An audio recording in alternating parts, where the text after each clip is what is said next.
Dengan ketinggian 1.76. Cikgu rasa cikgu tak lepas. Alhamdulillah ni syaitan ni.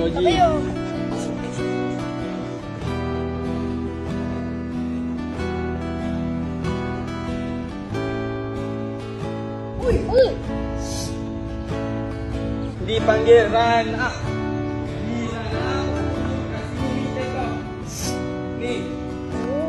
Dekat sini kamu bend dan bawa badan naik ke atas. Bawa sini lari dan bawa. Kena bawa badan bend. Kena lonjak dulu nak. Baru kamu bend badan.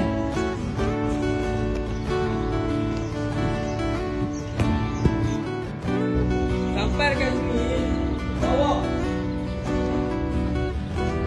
Nampak tangan aku dekat bawah. Aku akan tangan letak kat bawah. Macam mana aku nak letak momentum tu? Aku akan belaga punya palang ni. Mesti akan belaga. Hampa boleh sisa saja. Tengok. Sampai sini. Baru kamu bawa lutut. Nampak tak cikgu bawa lutut macam mana?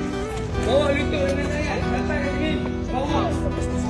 Bawa badan dengan kaki ke sana. Tu dia ibu.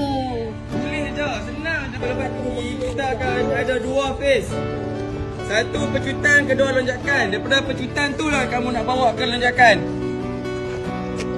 Go. Tangan, bawa dulu. Tangan ni. Tangan bawa ke atas. Good.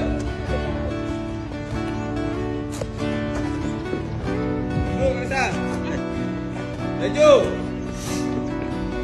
Good. Good.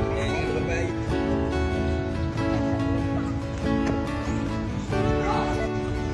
Kalau lepas RM50. Sikit lagi. Kamu mami. Saya boleh tu. Boleh? Saya boleh.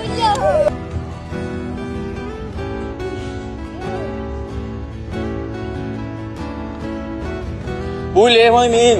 Kamu nak tahu tak? Filosofi lompat tinggi, kamu akan lepas di atas kepala kamu.